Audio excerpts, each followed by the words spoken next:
ధర్నాకు దిగినటువంటి మీ అందరికీ నేను కూడా గతంలో 10 సంవత్సరాలు ఇలాంటి వేదికలో పాల్పంచుకున్నాననేటువంటి సందర్భాన్ని గుర్తు చేయాలనిపించింది. ఎందుకంటే నేను కూడా గతంలో కాంట్రాక్ట్ వ్యవస్థలో 2009వ సంవత్సరంలో ఈ తెలంగాణ రాష్ట్రంలో జాయిన్ కావడం జరిగింది.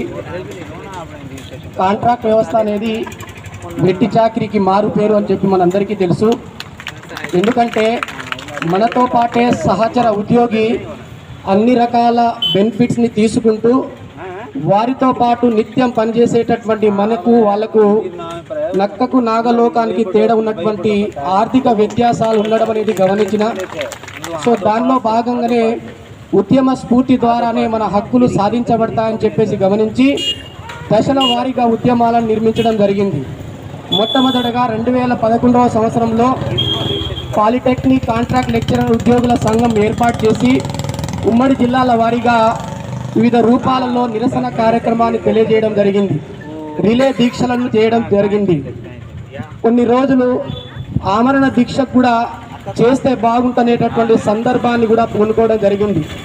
తదనంతరం తెలంగాణ రాష్ట్ర ఏర్పాటులో కూడా కేవలం ప్రభుత్వ ఉద్యోగులే కాకుండా స్వరాష్ట్ర సాధనలో ఇక్కడ ఉండేటటువంటి ప్రతి ఒక్కరు కూడా పిడికిలి బిగించి నా రాష్ట్రం నాకు వస్తే నా హక్కులు సాధించబడతాయనేటటువంటి ఆకాంక్షతోటి మనమందరం 1000 కళ్ళతో ఎదురు చూసినాం. ఆ తెలంగాణ రాష్ట్ర సాధనలో మనమంతా భాగస్వాములైనాం. అప్పటికి మనకు ఒక ఆశ జిగిరించింది. స్వరాష్ట్రం ఏర్పడితే నాకు రావాల్సినటువంటి బెనిఫిట్స్ వస్తాయని అనేటటువంటి సందర్భంలో మనమందరం కూడా గౌరవనీయులు కేసీఆర్ గారి సారథ్యంలోని మొట్టమొదటి ప్రభుత్వంలో 42 అంశాలతో కూడుకున్నటువంటి మేనిఫెస్టోలో తెలంగాణ రాష్ట్రంలో ఉన్నటువంటి ప్రతి ఒక్క కాంట్రాక్ట్ ఉద్యోగులందరినీ కూడా రెగ్యులరైజ్ చేస్తామని చెప్పేసి హామీ ఇవ్వడం జరిగింది. అక్కడి నుంచి మొదలుకొని దశల వారీగా మా యొక్క ఉద్యమాన్ని మేము ముందుకు తీసుకెళ్ళినాం. అయితే దాదాపు 9 సంవత్సరాలు వివిధ రూపాలలో పోరాటాన్ని చేయడం ద్వారా గడిచిన సంవత్సరంన్నర క్రితం 2023 మే 5వ తారీఖు నాడు దాదాపు 11,000 మంది ఉద్యోగులను గత ప్రభుత్వం క్రమబద్ధీకరించింది. అంటే నేను ఇక్కడ చెప్పే సందర్భం ఏంటంటే కేవలం 5-10 రోజులు ఇక్కడ ధర్నాల్లో కూర్చుంటే మన సమస్యలు పరిష్కారం అవుతాయి రాత్రికి రాత్రి అనేది అది అసంబద్ధం.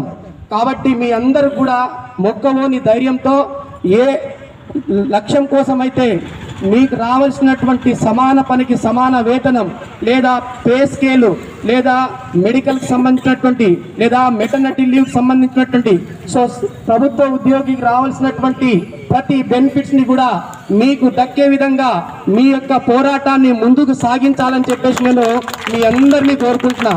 ఈ యొక్క పోరాటంలో ప్రత్యక్షంగా పరోక్షంగా ఒక గిరిజన ఉద్యోగుడిగా మా సంఘం తరపున మీ అందరికీ కూడా ఎల్లవేళలా మద్దతు ఉంటామని తెలియజేస్తూ ఈ యొక్క పోరాటాన్ని మీరు ఇంకా ముందుకు కొనసాగించాలని చెప్పేస్తూ మీ అందరికీ కూడా ఉద్యమానికి వందనాలు తెలియజేస్తూ ధన్యవాదాలు. Thank you so much.